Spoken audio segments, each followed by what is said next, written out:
This is the business of music. Scott Page, we're doing music mentoring. Hello there. Do you like that saying? I love that because it's so true today. Data is such a big part of... Data beats emotion. And the reason why I'm saying is, you know, today is an anniversary. YouTube is 10 years old today. 10 years, that's it? 10 years old today. And how about this? What one video has more views than anything? And this is where data beats emotion.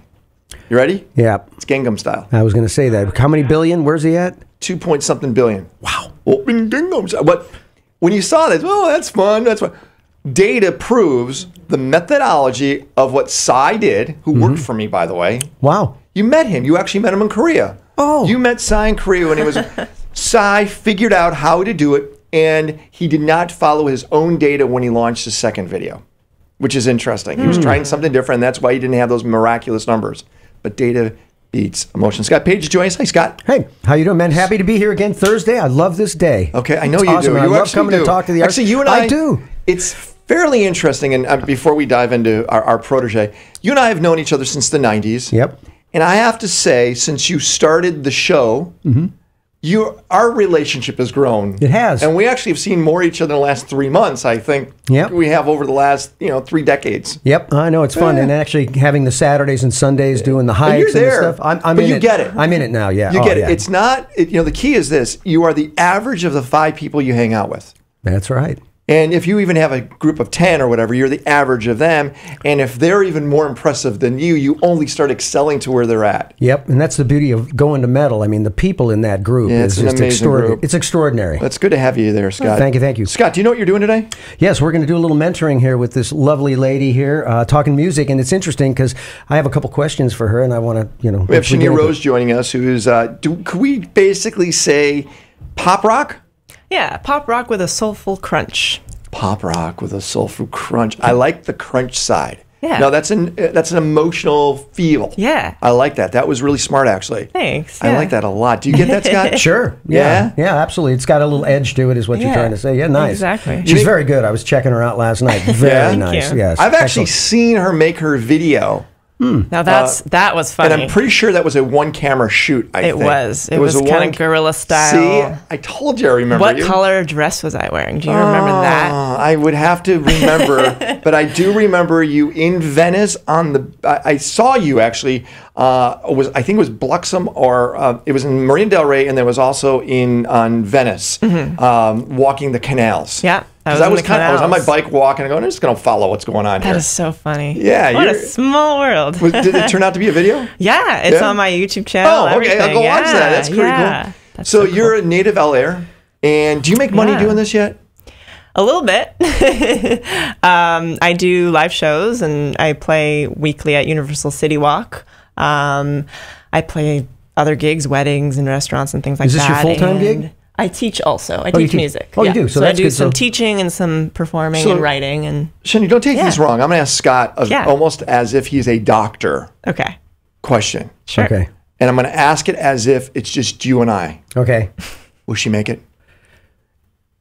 Yes, if she starts learning the new rules of engagement and what it takes to kind of build a business today that's different than it was before. Okay, now, do you understand what Scott's saying? I do. Okay, I do. And the primary reason is this. Yeah. The barrier of entry has gotten so low, everyone can do what you're doing, even the ones that are bad, and they can make themselves sound good. Yeah. Absolutely. And Yeah, it it's a lot to weed through. Yeah. Well, actually, Definitely. it does, and that's why you need to... It's going to school now and learning how do you rise above the noise, because there's a massive noise level. It's great news. Everybody has a direct connect, can take the order, can do everything, make it happen. But the question is what makes you unique and what makes you stand out and what is different about what you have.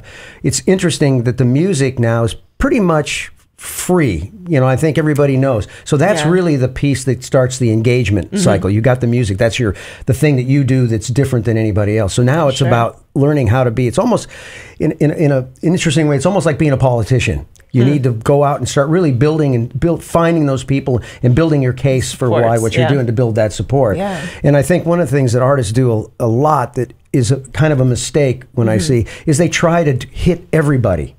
when really the model is about really going small and really trying to create a repeatable process where you're solving problems or you're creating experiences that are unique for your fan base and creating that. And again, we talk about this all the time is, you know, with a small amount of people, you can actually start to create a great living. So let's step back real quick. Scott Page joins us.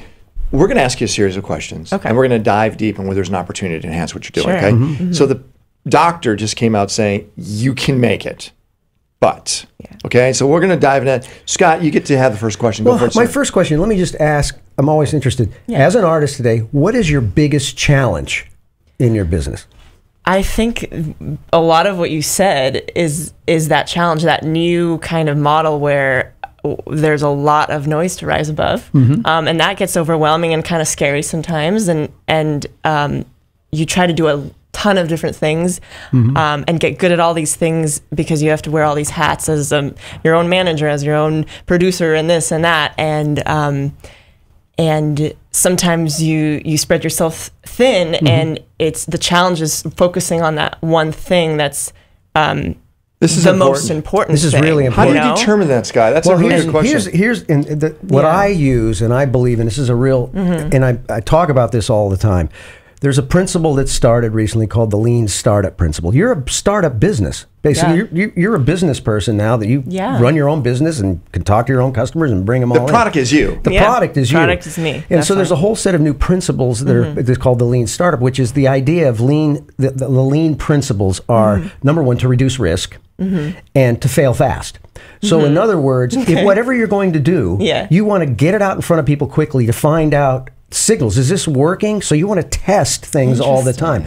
And one of the main things of the lean principle is that you have to, there's a handful of questions that you need to answer. And what those do is they focus you exactly what you're going to do. So what you need to do is figure out what's the smallest thing I can do that I can execute on that will give me the biggest bang for my buck. And, also start making it happen. So it's learning those techniques. And I would say a challenge for artists in general about putting things out right away and seeing whether or not it's going to work. A lot of times we're very much perfectionists, or we're very much, we're scared to see what somebody's going to think about something. Scott Page is joining us. Scott, an entrepreneur, an artist, same thing. Same thing today, especially. Yeah. I mean, because like, you know, the label deals, those are kind of like very hard to find, and even really are they necessary today for most artists. Yeah. So this is, if you learn those business principles, you can build a nice business today. Shani Rose is joining us. She is our in-studio protege, actually from Los Angeles. Former 818er, 310. That means something to us. Those are area codes. Yes. As Pitbull says, 305, right? He does 305. You don't listen to Pitbull, apparently, Scott. He has no idea. I know. So we're going to dive. We would love to hear something from you. Absolutely. So the microphone is all yours. Go for it. Awesome. This is a little segment of a song called Somebody Break My Heart, and it's going to be released very soon. And I worked with this on with Val Garay, and he mentored me with this song, and we produced it and put it together, and we're really excited about it. So, Val Garay, one of the greats. One of the greats, absolutely. Here we go. So this is Somebody Break My Heart. It's a quiet bit of noise when your heart beats on its own. Can't say something's wrong, 'cause I'm okay to be alone. But I've forgotten what it feels like to be breathless in the dark. And I need to remember how good it feels to fall apart. Somebody break my heart, make me feel what I've been missing. Break my heart, give me all those crazy feelings. Break my heart till the pieces all they scattered. The breaking makes us bigger, and that's all that really matters. Somebody break my heart, make me feel what I've been missing. Break my heart, give me all those crazy feelings. Break my heart till the pieces all they scattered. The breaking makes us bigger, and it's all that really matters.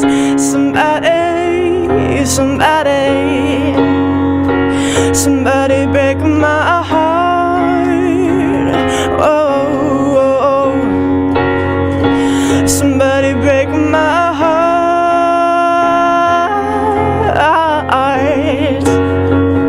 Somebody break my heart. Soulful crunch. Nice. Shani Rose. Thank you. Very nice. Thank you very much. That sounded Thank you. fantastic. But that's that soulful crunch that you said, huh? Absolutely. Soulful crunch. Interesting. Who are your mentors? Like music mentors, the ones you look up to? My music mentors, in terms of artists, I definitely look up to Sarah Bareilles, John Mayer, Ingrid Michaelson, Stevie Wonder. John Mayer is interesting to me. I'm not sure how much you know about John Mayer. Yeah, sure. I mean, he's a self-everything. Oh yeah, he was one of the first guys that was building audience and ended up owning his masters and all that kind of stuff because he built his core group before he cut all his deals, which was but great. he closed some pretty big deals with technology companies like Apple to be featured.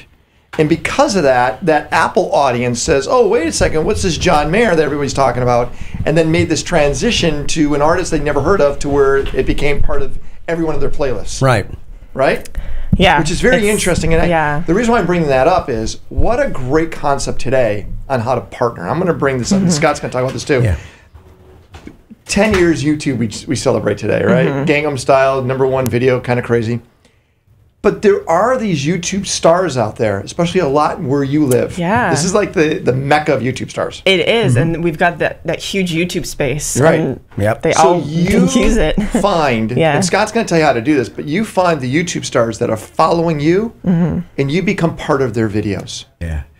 The strategy of partnering is really great right Yeah. now. Looking for people that you can basically piggyback onto their audience. Right. Great. The key to that is you need to create value for them. Right. So what is that? Absolutely. That's the question you ask. If you're going to approach a specific YouTube star, it's like, what can I do for them that will be important to them so that they'll be interested in doing that? And that's what kind of right now, that's the key right now. If you can get a lot by just connecting with the right influencers. And that's an interesting question, because what are those things that provide value to somebody who is at a different level than you? And No, but remember, it could be something as much as they're doing something. You could be in the background singing a song, and they could say, "Hey, look who's behind us right now." They can make a connection because they're probably a fan of yours already, and you don't know it. So by reaching out to them, and there's only I would say only a few cities in America where you have so many YouTube stars, or in the world. LA, New York, maybe Chicago, Miami, and Austin. You're in one of those locations. Yeah. I mean, there's more YouTube stars here than there is in San Francisco.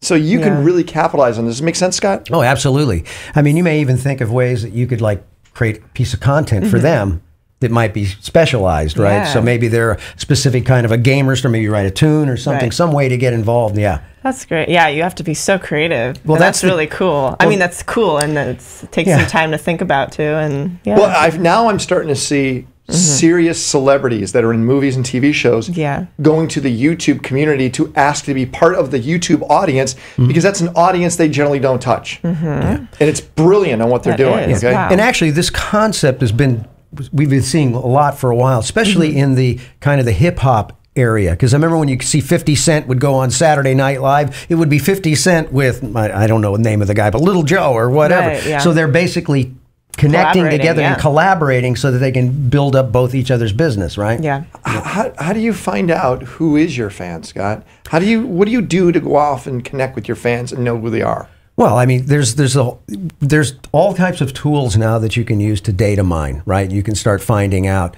I'm trying to think of what would be a good one. There's CRM. So there's ways that you can like find out who your audience are, who are your top followers, who are they? That's part of the research that I think that every artist is there or business. any Twitter tools where you could put your name inside there and it could show you what you're doing? Yes, and I'm trying to remember. I can't remember the names of those tools right now, but I need to find. Which social platform do you work with most? I would say Facebook. Facebook is your social platform. That's a lot easier because it shows you everyone you're following, right? And you can connect with them. Right. I'm a Facebook person too. Yeah. Scott's Twitter, and I'm not sure if you're Instagram. I do have Instagram, yeah. Do you use it a lot? I do, yeah. I use it. I find that my fans connect with me most on Facebook, which is nice, and I have that direct connection with them. And then Instagram, that's starting to happen too, which is cool because a lot of the younger generation also, their first go-to thing is Instagram. They're always like, "What's your Instagram? What's I this? hate to What's call that?" it And this. it's like, I think toilet apps are the best. Whatever app you use on the toilet, I'm being serious. That's amazing. It's I a love toilet that. app, right? That's a toilet app. No, you not agree with that? Oh, absolutely. It's a toilet. Hey, there you go. awesome. Bam, I'm done now. I love it. I love it. So the toilet apps are the ones that grab people's attention right away without taking too much attention from what you're doing. Exactly. Might as well use that time. That's the toilet app. And there's a few games like that too, but that's another story.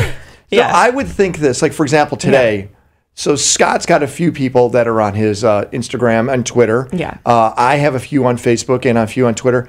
You want to do what, Scott, with our following? Figure out how you can hijack our traffic, right? How do you do that, Scott? How do artists hijack? Well, first of all, you have to create a why. Why do people care about you? Yeah. Once you can answer that question, and whether that's a rally cry for a cause or something, then you can approach them to say, hey, I'm doing this. I have a call to action, and it's going to benefit, or it's solving some sort of a problem. Yeah. Then people will get involved. I mean, that's the problem. Is a lot of times people go up and ask, but they haven't really figured out the person they're asking and really get into their head, understand what they're about. So an example is I'm so surprised. Google, you can basically search anybody and find out about who they are, what they do, where they work, what they care about, all those things. So if you can identify the people that you feel that would be very helpful for your business and thing, then you can do the research on them. And then what I like about, again, Twitter is it's what we call the stalking network, because I don't have to, it's a follow model. I don't have to invite you to come in. I can say,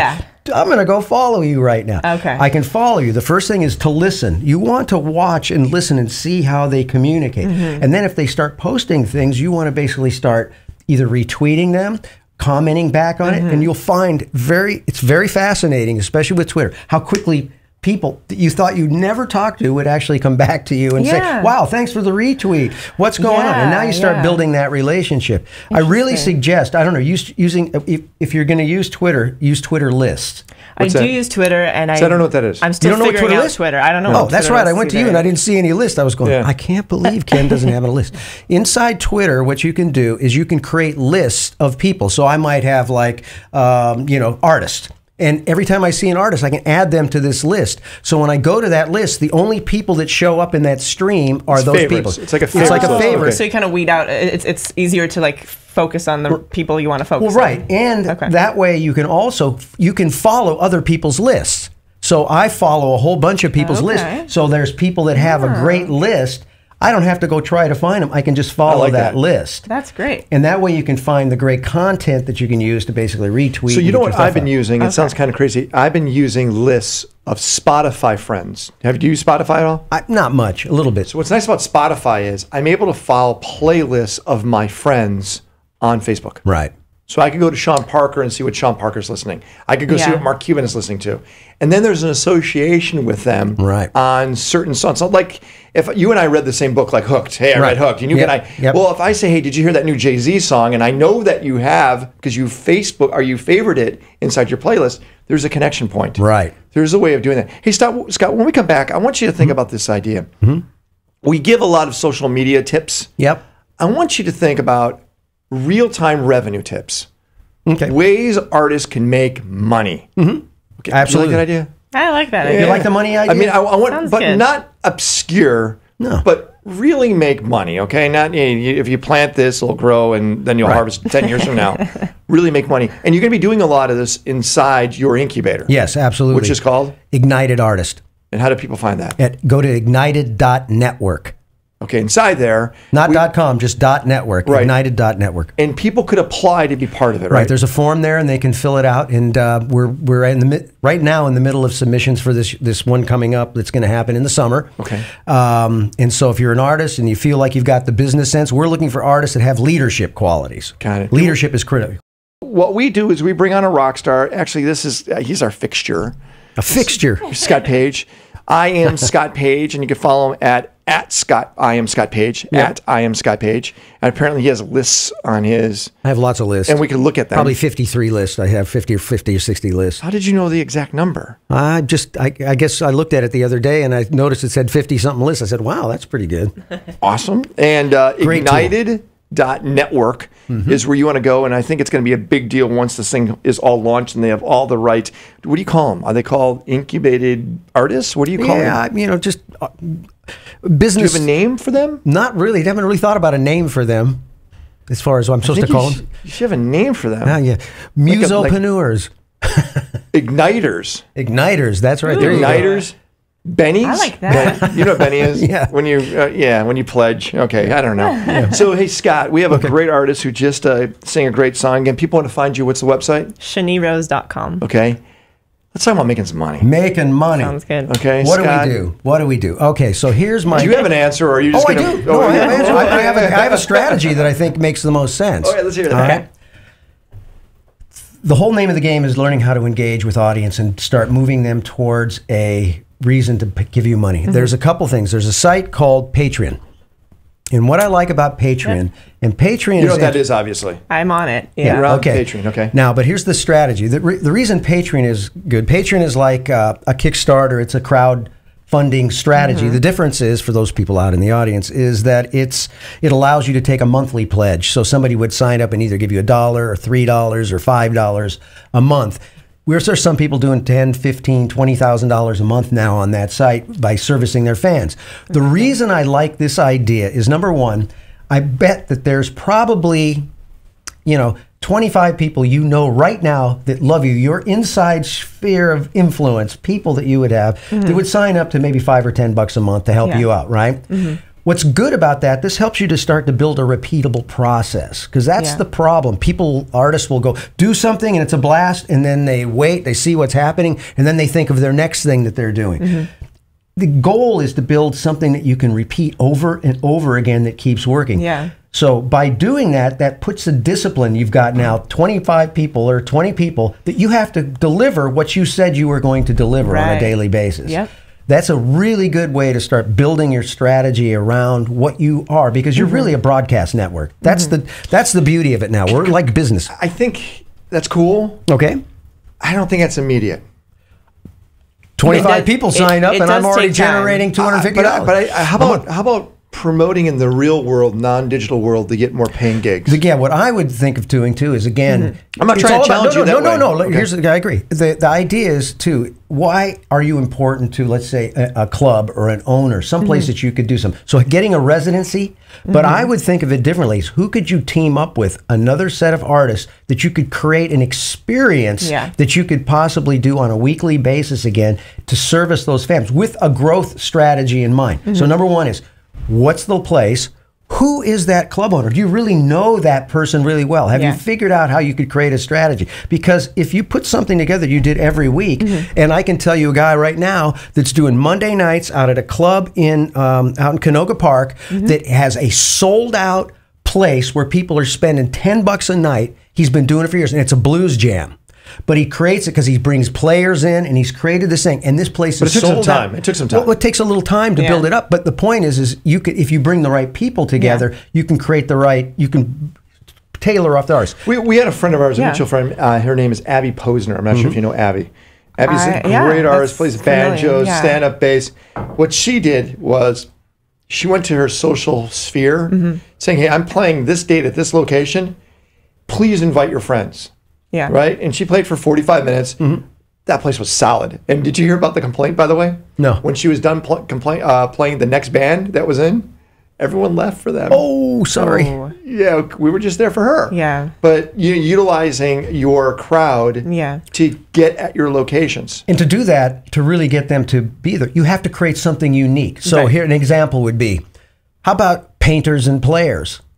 So in other words, you bring painters in to set up, they've got their audience to paint while you guys are playing, and then you auction. Have you? Cool. Okay, That's a great idea. Then you auction up, because now it's like, hey, come to our event. It's going to be unique because it's a special type of event. Second thing you want to think about is what you can do as a premium for people that come early.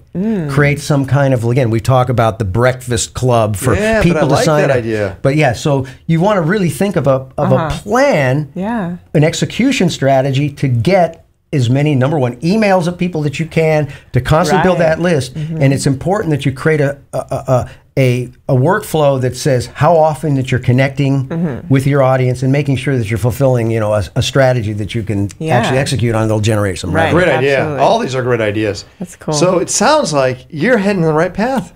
Yep. Yeah. Are you on tour at all? Right now I'm not, but Why not?